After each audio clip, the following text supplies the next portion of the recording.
Today's guest is a former NFL running back who made his mark at the Crimson Tide and then went on to play with the Denver Broncos and Miami Dolphins. He's a Pro Bowler, All American, and two-time first team All SEC. I'm excited, so please give a warm welcome to Bobby Humphrey. Okay. So, I was able to watch the game last night myself, but I want to know your take on it. How'd you feel while watching it? Well, it's always tough watching the game, especially when you have someone that's playing. Uh, I thought the game it went well. I thought the Ravens, kind of was didn't keep the intensity level up for 4 quarters. I thought we played well in the first half, did what we needed to do. But I think the second half, I think Detroit kind of played to another level, and we just didn't keep pace with them. Uh, but I thought we played pretty good. We obviously gave up some big plays, but I thought Detroit Lions played extremely well. So we probably didn't play our best game, and they played their very, very best game. And typically, when you got a powerhouse matchup like that, you got to kind of go tat for tat, blow for blow. And I think we left some opportunities out there. Yeah, I thought the Ravens played well, and I watched your son Marlon Humphrey. Now listen, I did not know he could run that fast. I was like, I was like, oh my gosh, I was breathing for him. I was like, this dude can run so fast. I was like, all I saw was just him and the cameras. Like, I didn't see anything else behind him. I was like, man, this dude can run, and I can like barely do like a mile. I was I was Well, like, see, many people don't know. See, Marlon actually was a world class sprinter. He actually competed in the junior and what they call the Junior Olympics, World Olympics for youth Olympics, and he competed for the United States and finished second in the 110 hurdles in the world. yeah, I could see that. Yeah, yeah. I could, So he's I a was track. Well, my wife Barbara, she was a track star at UAB. so So jeans. yeah, so it's in the genes, no doubt about it. Yeah, he can flat out get it. Man, I was like, I don't know how many miles per hour was that. I was like, I can't even guess. I was like, that was fast. But yeah, I'm like, you are an Alabama star, but you're not the only Alabama star I had on here. I also interviewed Ozzie Newsome, and he talked about his days at Alabama. So I want to hear your take on that. How was your playing days at Bama? Yeah, my playing days at Bama. Obviously, Ozzy was a little bit ahead of me, uh, but I went to Alabama in '85 out of Glenn High School as a really thin running back. Didn't know about much about the tradition of Alabama football other than they played in my backyard because I grew up right across the street in Legion Field, right there in the housing projects. Sold cokes in the upper deck and parked cars and did all that stuff to make money on the weekends when Bama came to town. And when I got there, it was just a big eye opener for me as a kid who grew up in the housing projects and being on a big campus like the University of Alabama. So after the culture shock of being there, then I would get into the feel of things of what it meant to play at Alabama and the tradition and all the stuff. Then I played for Coach Perkins when I was there. He was my first coach. He left after 2 years and went to take the head coaching job for the Tampa Bay Buccaneers of the NFL. And Bill Curry came in, and I played 2 years up in the Curry. But I had the most wonderful experience with both those guys as coaches, both those men as coaches, and learned a lot, grew a lot, uh, and had an opportunity to do some things there that no one had at that particular time had done. Since I set most of the rushing records and all the records there during my time there. So that was a lot of fun too. Playing at a university like Alabama and being able to leave a little bit of a legacy there. And making it a little better than what it was when I got there. So, I felt really good about it. You learn a lot of tradition things and the history of how things work, and I enjoyed my time there. It was quite an experience. Yeah, are you watching the present football team? I do. Watching, yeah, are you? Okay. Yeah, I keep up with the current team. I keep up with the Tide every year. I kind of get over the losses a lot faster than I used to back Hmm. when I was just so rabid and diehard. But I am a diehard fan, but I don't let it run my entire weekend when things don't go our way. But I'm a big supporter of the team. I'm a big supporter of the current coach and all the players. I was a big supporter when Coach Sabins was there. I just bleed crimson and white. So I love the Tide. So, I mean, what else can I say? I feel like Greatest there's, football program ever. yeah, I feel like nothing, no stadium can compare to the Bryant Denny Stadium. Well, now the Saban, they renamed it, so I feel like nothing can compare. But from your college days, now you're moving on to the NFL days. So you were drafted by the Denver Broncos and then later traded to the Miami Dolphins. How would you describe your time in the NFL? Well, the NFL was a totally different animal. Now you're talking about, getting paid. So it's a whole different atmosphere. In college, you kind of have a roommate, you kind of eat in the cafeteria together, you kind of hang out together, you kind of bond a little bit. After practice, you go to, eat pizza together, wings together, go to the house parties, and everything is kind of shared when you're in college. When you get to the league, it's kind of like, okay, now you're on your own. So, you got to go out and find your place to live. You got to go do this. You got to find your way around. You got nobody kind of like holding your hand.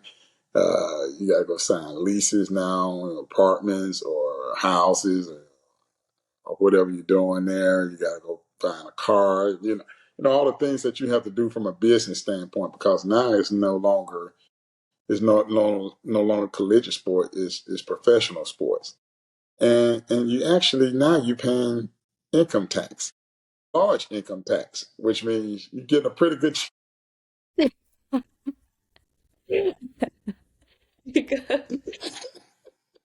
So now you're paying taxes. So, but the game itself and the team that I went to, I went to. People ask me about all the time about, how was it like playing in Denver, and it was like playing in a college town because they love the Broncos. People treated you special in Denver, Colorado, just like they did in Alabama. You would go out and bump to people all the time, and they would know who you were. They would know your stats. They would know how many yards you rushed for back 2, 3 years ago. So Denver was kind of the same way. People loved you. You go in, people kind of pick up the tab on your on your bill. It's all kind of perks that you got both, at Alabama as if it was like a college town. They were thrilled. The stadium sold out whenever the seats. You had to have season tickets to be able to get a ticket into the stadium. The only difference is that it got cold, when in Alabama it wasn't that cold. So I had to make some adjustment to that, as well as the mile high altitude in terms of learning how to just about learn how to breathe all over again with it being a mile high above sea level. But the experience was just unbelievable, unmatchable. I mean, um, and I was at a great place. I can't say all NFL franchises fit the mold of a Denver or a Baltimore. Those franchises that really strive to be competitive year in and year out. And being from Alabama, we try to be competitive every year. And Denver wants one of those programs going to pour into the heart of the players, both on and off the field. We're going to treat the players right. Going to make sure they had the right, proper, surroundings and staff, and just all the bells and whistles to make it a very, very nice and pleasant place to work. But it was business, and it's the first time I've seen players like come and go uh, up under up under being like, I wouldn't say fired. Well, cut is fired. It's the same thing. You didn't make the team, so. Uh, but that I had never seen that part of it before. Yeah. Which, yeah, it's kind of sad because you kind of kind of go through training camp with a guy for a whole month, and you become friends with that particular guy. And in the last cut day, he's gone, and you're still there. And that never happened at Alabama nor in high school because everybody pretty much on scholarship that made the team, except for when a guy left because he graduated. Nobody was being cut, but that's a part of it that was interesting. But playing in Denver, playing in the Super Bowl, uh, experience that I wouldn't trade for anything. Yeah, you did play in the Super Bowl. So like what was that feeling like being like, "Oh, I'm on the biggest stage Yeah, ever. I have to play this game that I love and everyone's going to be watching." yeah. As a rookie too now, so Yeah. it was a lot to absorb and a lot to kind of the whole week. It was I played in bowl games before when I was at Alabama.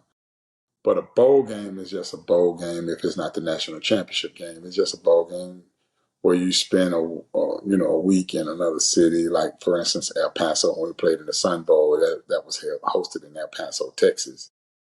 And but a Super Bowl, you playing for the championship. That's totally different than a bowl game. You're the only game in town, and everybody's watching you. Correct. It was exciting.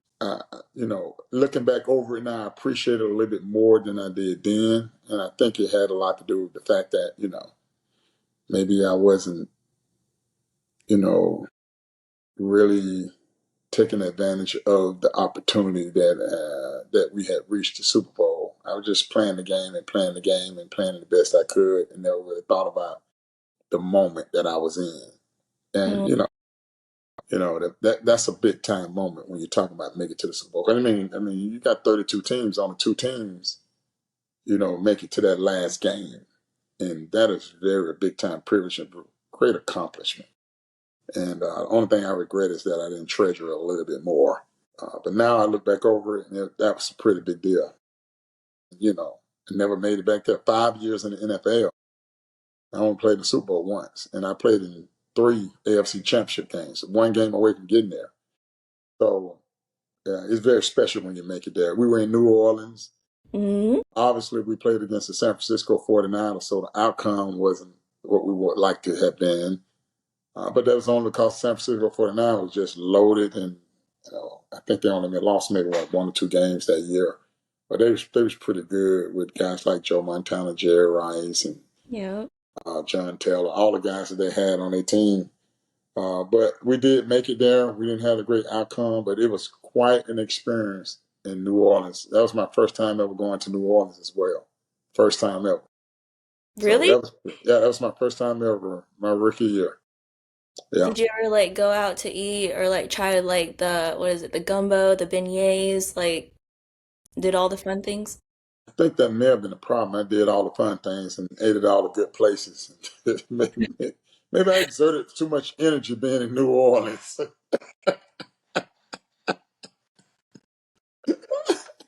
Yeah, that's what. Enough though, you're like, hey, I don't know when I'm coming back to New Orleans. I'm gonna have to live it like now, see what I can do.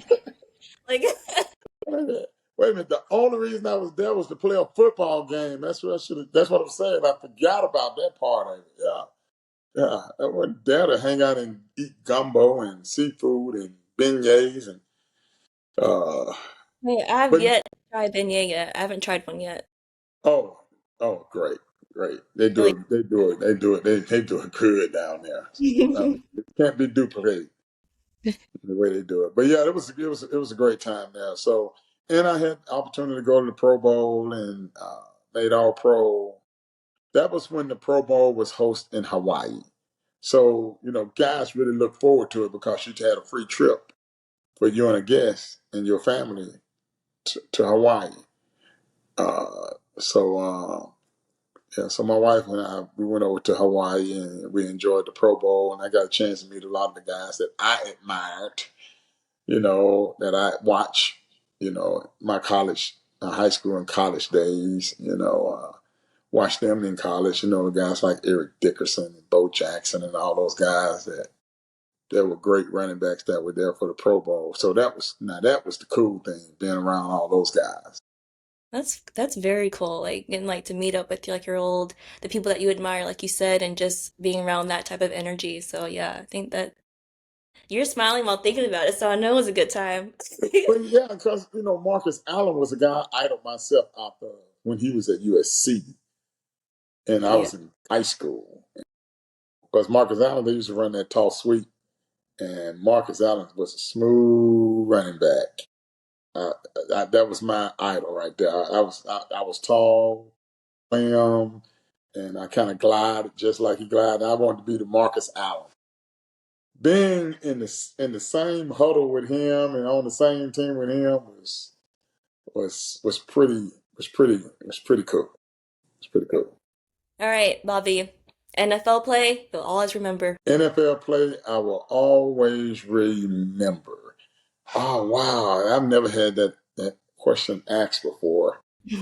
I guess it would have to be, I had a I had a touchdown pass in a game. No, the play that I remember the most is on Monday Night Football playing against the Buffalo Bills, and we Okay. played on the road, and I had a really really good run in that particular game. But the play that was the most ironic one and fun was my rookie year.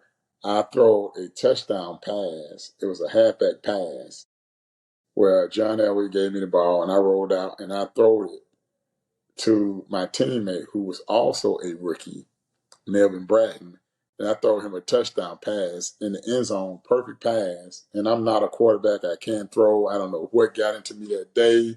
I guess it was just the Lord taking the ball with the air of his wings and taking it to the receiver, my teammate, and he caught it in stride in the end zone in the Arizona Cardinals game. We was out at Phoenix. They were no, I said Arizona, but they was in Phoenix, Arizona, and it was a Phoenix Cardinals. And I can remember throwing that ball and it landing right in his arms for a touchdown. Were you Yeah. shocked at all? You're like, I can't believe I just did that. Yeah, I was very shocked. And and I ran down there and we did a dance in the end zone. Because that was also one of my best friends because Melvin Brandon was the starting tailback and he was a star at the University of Miami. So he got hurt his senior year and he was going to be a first round draft pick. He got hurt his senior year in the national championship game. Tore his knee, set out the and couldn't go back and play another year. So but he set out the entire year and then went in the draft the following year and got drafted, I think, in the third or fourth round, something like that. So he still got drafted. I think he was third round draft pick. He was the fullback and I was the tailback. At that time, and I don't know if the history is still upheld, but at that time we was the first fullback tailback combination to ever start rookies to start in a Super Bowl. I don't know if that's still a record. Probably had to look that up. But That's crazy though. Like, it's like the only pair. right. Wow. Right. In the And two backfield. At rookies. that Yeah, rookies. Both of us were rookies. Yeah. Yeah. unheard of.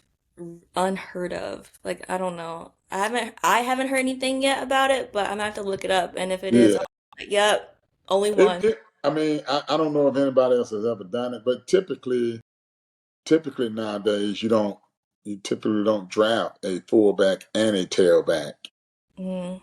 in the same draft. So this particular situation worked out so well because I was actually in the supplementary draft. So the supplementary draft back then was a draft after the regular draft that you have on, you have a 2 day, 3 day draft where you draft first, second, third, fourth, five, all the way up to the seventh round. And then a month or so later, they would have a supplementary draft for guys who had been injured or that decided to come out late and stuff like that. So because I was injured my senior year at Alabama, I opted to go into the regular draft to be able to have more time to train and to work out for scouts to get ready for the supplementary draft, which came about a month and a half so after the regular draft. So they drafted Melvin Bratton in the regular draft. which was my teammate. And then they came back and they drafted me in the first round in the supplementary draft. So I guess that's how they got two kind of elite, elite kind of backs, running backs in the same Yeah. draft. That's crazy though. Do you think that will pass? Could you do that like now in the present, like in the like present draft? Do you think they'll allow that now? Don't I don't know. The game and the procedures and the scouting has become so advanced now. It would have to be the perfect storm for something like that to happen. Uh, because if somebody is pretty good, they typically gonna go a little early, and they probably won't be around, or a team would look at fulfilling a lot of the spots on their team rather than drafting two running backs in the same draft. So I don't know, but I would say everything is a possibility, but the Yeah. possibility of both of those guys coming in and starting in the backfield is probably unlikely. Yeah. It changed a lot, so yeah. But I feel like every football player had to face adversity in some kind of way.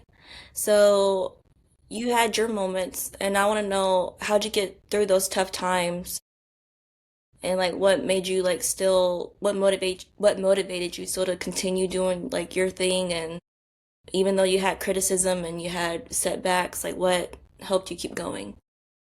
Well, I think one of the things that kept me going was my good family support by my mom, uh, and always supporting me, and and God really.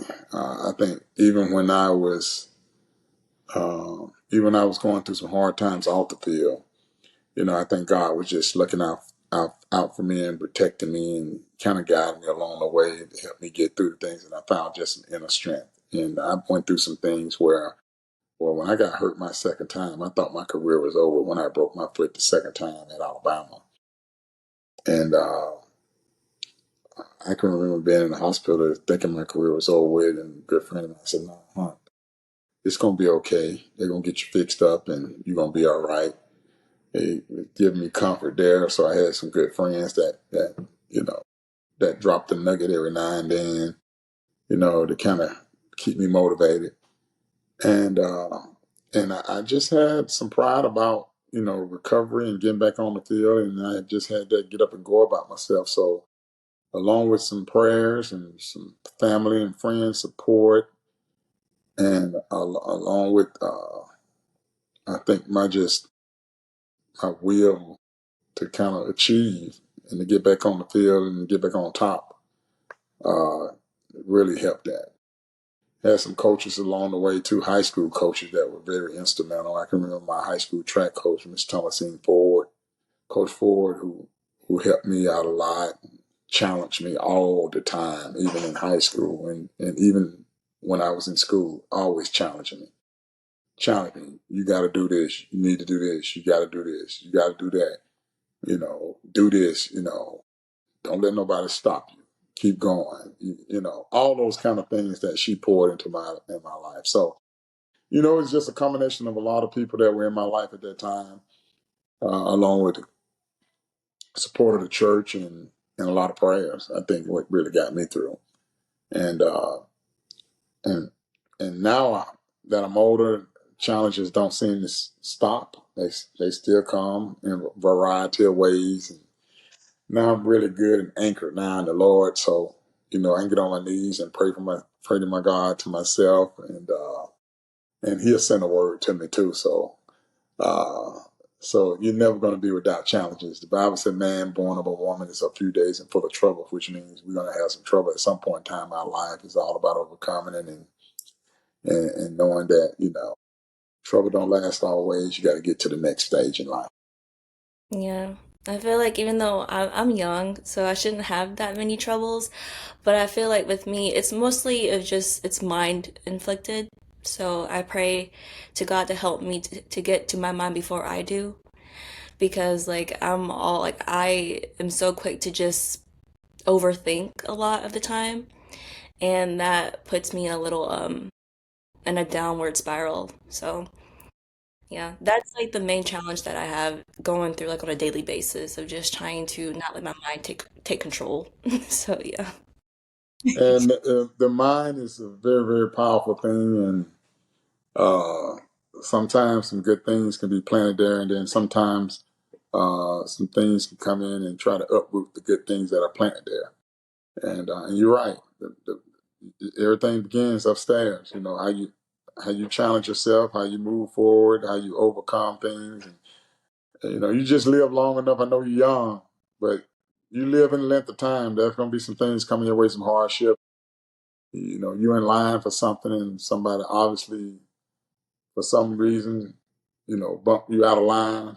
You know, for whatever it is that's got in store for you. Just always remember, though, sometimes patience uh, presents, you know, wisdom and knowledge and understanding, and sometimes patience end up turning out to be better than what you thought it would be worth and what its value is. You can see the true value of what it is you get. So if you wait a little longer, you know, I believe things will come to you. That's true. That's true. Trying to stay patient for sure, because I feel like we all want microwavable results.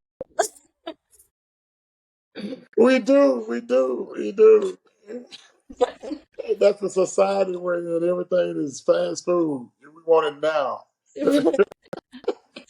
But that's yeah, that's like everyone I feel. But you also coached for a bit too. You coached with the Alabama Steel Dogs, but I think they're now the Birmingham Steel Dogs.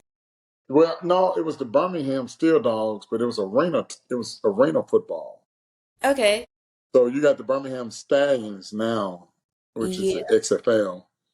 But the football team I coached for was actually football indoors, and there was only 7 players on the field. We actually played in the BJCC, the Birmingham Civic Center, is where we had played our home games. So, you know, it's kind of, you know, 3 down linemen, 3 wide receivers, and a quarterback.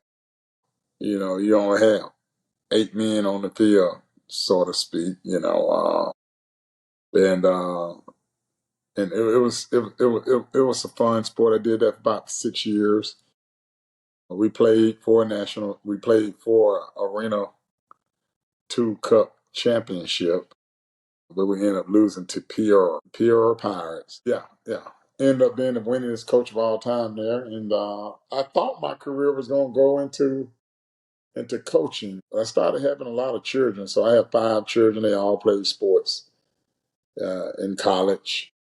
2 of my daughters ran track. 2 of my sons played football, and my youngest boy he played basketball at the University of San Diego.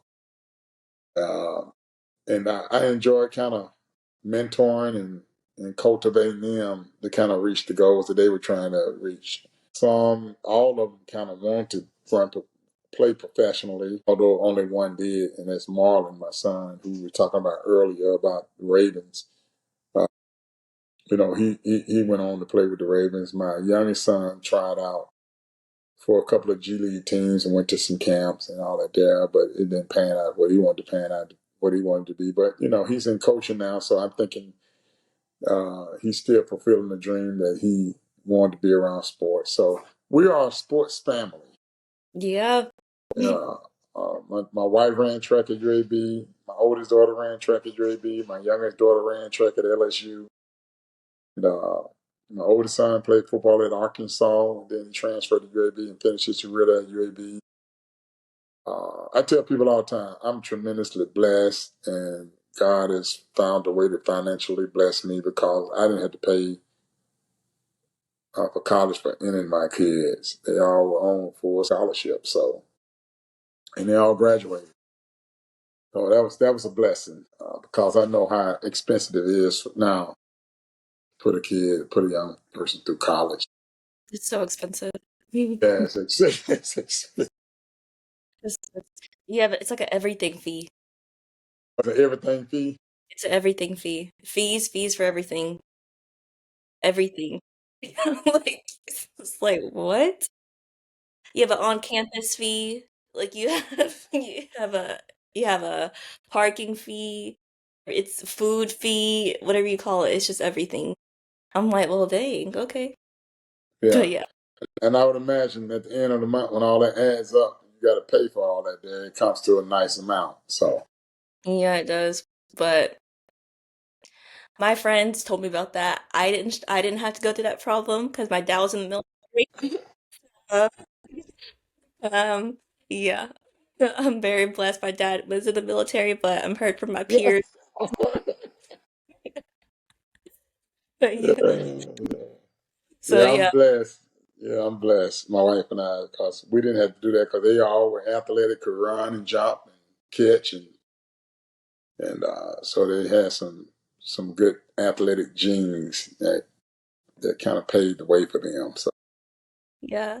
But before I let you go, I wanted to tell you you did make an impact at Alabama because you were inducted to the Alabama Sports Hall of Fame. I just wanted to brag on you for a bit and make sure I put that out there because you were important here. Like people still know you and they know how much of an impact you made on in that stadium.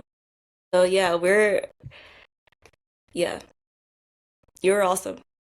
thanks. So, thanks. So, I try to tell kids that are being recruited when they're recruited by in-state schools to really give them some really, really good consideration uh, with attending their schools because in-state means a lot. People still remember me from Glenn High School. That's back when I played in high school, uh, and